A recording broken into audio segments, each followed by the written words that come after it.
Morning all. Bit crisp this morning. It's gone from quite mild to quite frosty, literally in 24 hours.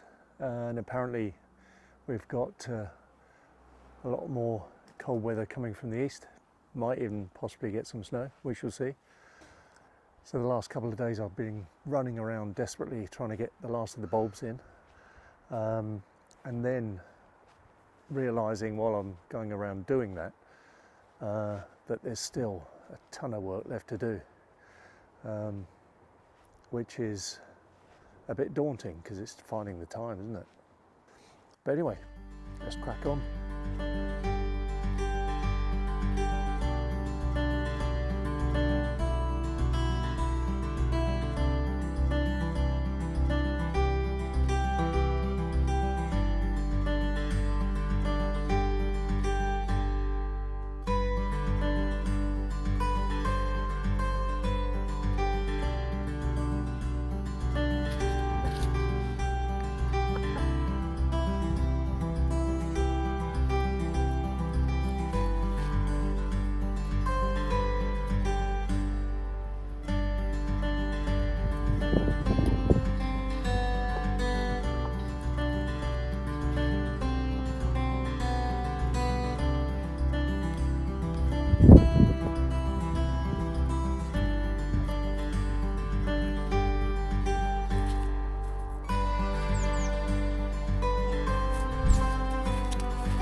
It's getting really cold now, so got to make sure the birds have got their food.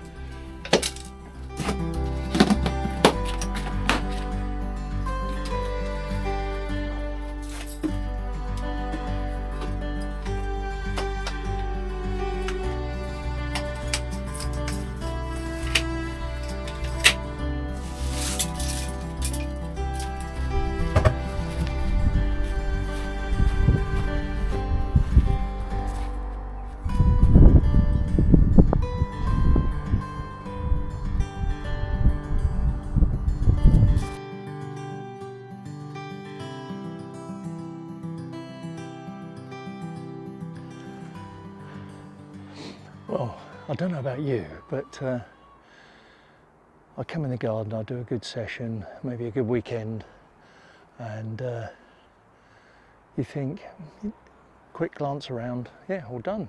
I'm ready for spring. Then you come out again, and you think, oh, I missed that.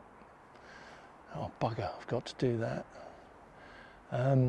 And then within half an hour of walking around, you think you've got at least another week, 2 weeks work.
So I use this area, apart from planting the fig behind me, you can't see, I use this area as a sort of a kindergarten bedding ground.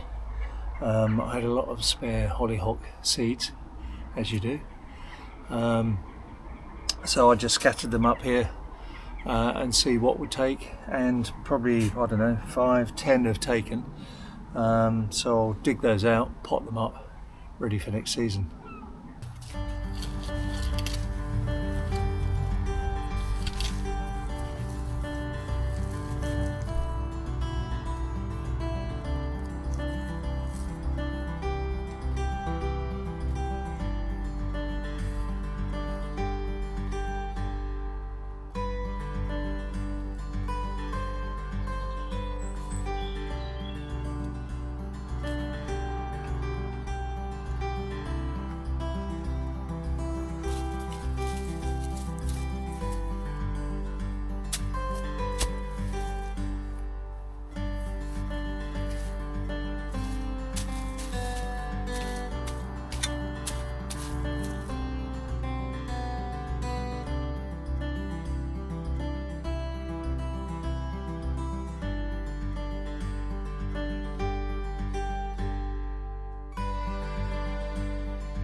So I was pulling down the sunflower heads and stems the other day.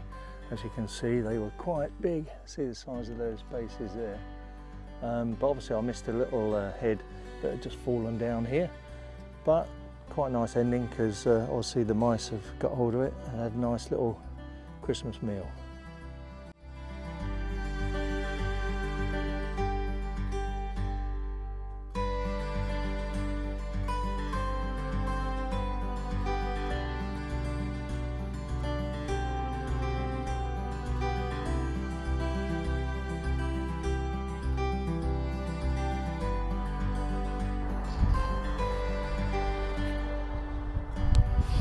I'm not sure if you can see all this down here, but basically we've got rats in the compost, which is natural, and I'll put this wall up to separate it from the chicken coop, but what they do is dig underneath and dig all this soil out.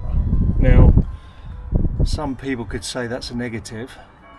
Thing is, that's really good soil, so they've dug it out from the bottom of the compost next door, and basically I now use that soil for my pots. Well guys, another one done. Thanks for joining us. You know, we went through the fact that you've got to go around the garden, look once, look twice, sometimes look 3 times for some of those jobs. Now that's both a boon and a burden. It's a boon because there'll always be something to do. It's a burden because sometimes you put pressure on yourself to go out excuse me, and do stuff. You don't need that pressure. Life's stressful enough, and the whole point of gardening is to get rid of that stress. So try not to build up any pressure on yourself. Whenever you've got time, get out there. You'll think, oh, I missed that, missed this. And if you get to my age, generally you'll go, yep, got to do that, got to do that, got to do that. Then I'll go in, have a coffee, watch a bit of TV, and it's gone. So I write lists now, or if I forget to write a list, my wife will tell me to write a list. But the whole point is, you do what you can. I've got the bulbs in just in time this year, because the frost is obviously really here to stay now. So they're all in. I've got some left. I'll probably leave those to early spring. And I've got some indoor stuff to do with some of these bulbs as well. But luckily I got most stuff done before the hard weather hit. Now it's clearing up, hedge trimming, tree lopping, and tidying up around the garden, because again, I should have tidied up 2 months ago, and I go up the end of the garden and there's still old tomato plants hanging, there's still old pumpkins hanging. I've got brassicas there that are dead and gone because the f***ing pigeons got them. They've got to come out. So loads of stuff to do. And also now, I suppose, we've got to think about planting seeds. You know, early onions, things like that. But as I say, don't beat yourself up if you haven't got time or you haven't done something. Just do it when you've got time. Anyway, see you later. Do what makes you happy. Catch you next time.